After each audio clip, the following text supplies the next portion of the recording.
লাবণ্যর মুখ থেকে আসল অপরাধীদের নাম শুনে চমকে গেল ফুলকি।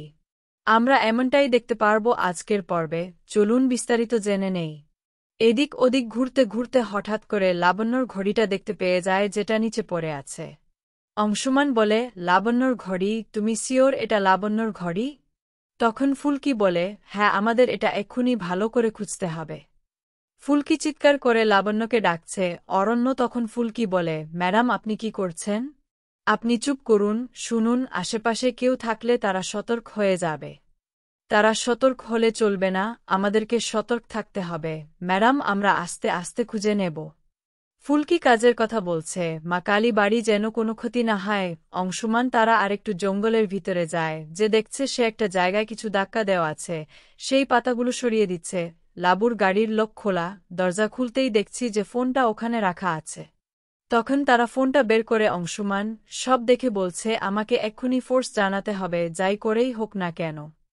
ফুলকি ঠিক তখনই পায় একজনের পায়ের আওয়াজ, সেটা অন্যদের জানায়। অংশটা তাড়াতাড়ি করে তোলাবাজি টাকা দিয়ে দেয়া হচ্ছে, ওরা লুকিয়ে পড়ে।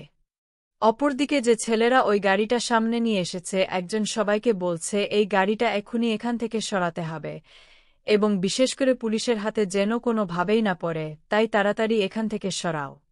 এখন যখন তাড়াতাড়ি করে ওখান থেকে সরাতে যাবে, তখনই ফুলকি পিছন থেকে এসে একজনকে ঘুষি মেরে শুইয়ে দেয়। ওর পরে ছুটে আসে, তাদেরকে খুব মারছে, মেরে তাদের সবকটা ধরে ফেলে। তাদের মধ্যে একজন ছেলে মোহন খুব কাছে আসে, তাকে অংশুমান বন্দুক ধরে তাক করে বলছে, তোর নাম কি? মোহন নিজের নাম বলে, অংশ জিজ্ঞেস করে। ফুলকি তখন বলে, মোহন, কি বলছো তুমি? আমাকে চেনো না তাই না? ফুলকি তো মোহনকে দেখেছিল, তাই অংশকে বলছে কালকে সোনা পাচারকারীর মধ্যে একজন ছিল না। মোহন তো কিছু প্ল্যান করার চেষ্টা করছে। অংশুমানকে বলা হয়, একদম কিছু বাড়াবাড়ি করবি না, পুলিশ কিন্তু কাছে আছে, এক্ষুনি সব কিছু ঘিরাও করবে। এখন সত্যি কথা বলতে কাদের হয়ে তারা কাজ করে তুই কি মোহনকে জিজ্ঞেস করে? দিদিভাই কোথায় বল, এই গাড়িটা নিয়ে আমরা অনেক কিছু জানি। ভাই কোথায়? মোহন বলে, আমি কিছু জানি না। ফুলকি বলে, আবার মিথ্যে কথা বলছ। তখনই পুলিশের গাড়ির আওয়াজ শোনা যায়, মোহন আরও ভয় পায়। ফুলকি মনে করে পুলিশ এসেছে, কিন্তু চারদিক থেকে ঘিরে নেওয়া হয়েছে এবং কোথাও পালাতে পারবে না। তুমি কি আর কার হয়ে কাজ করছ?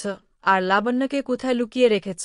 আমার দিদিকে বলো তাড়াতাড়ি। মোহন নিজের প্রাণ বাঁচানোর জন্য মিথ্যা কথা বলছে বলে বোঝাচ্ছে। তারা বলছে আমরা সব ভাড়াটেকারা গুন্ডা, আমরা কিছু জানি না বলে বলছে। তাই তাহলে যাকে লুকিয়ে রেখেছে সে কোথায় সেটা তো তোমরা খুবই ভালো করেই জানো, আগে তার কথা বলো।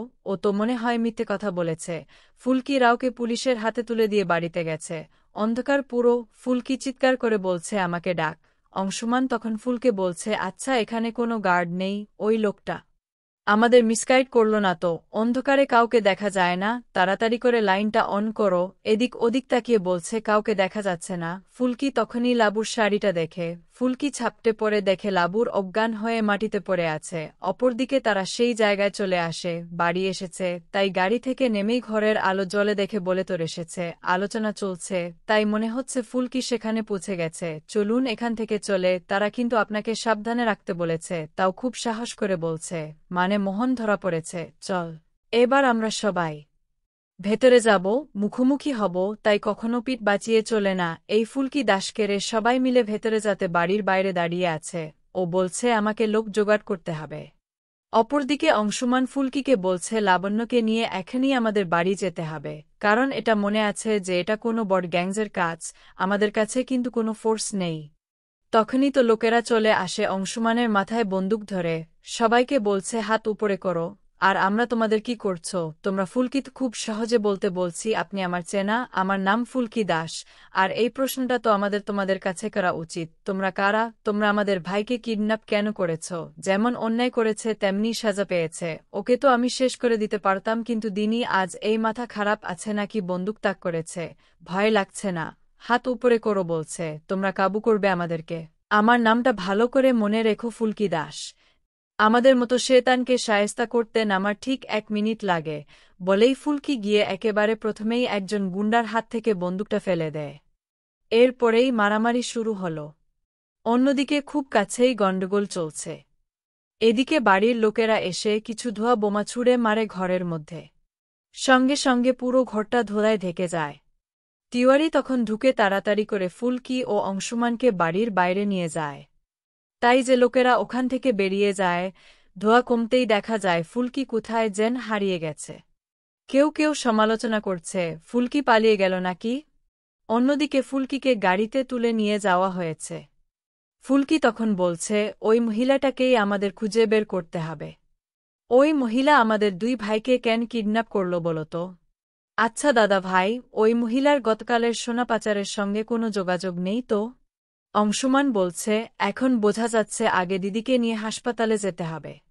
তখন ফুলকি বলে, না না, হাসপাতালে না, লাবণ্যকে আগে বাড়িতে নিয়ে যেতে হবে, তারপর ডাক্তারের কাছে গিয়ে চেক আপ করানো হবে।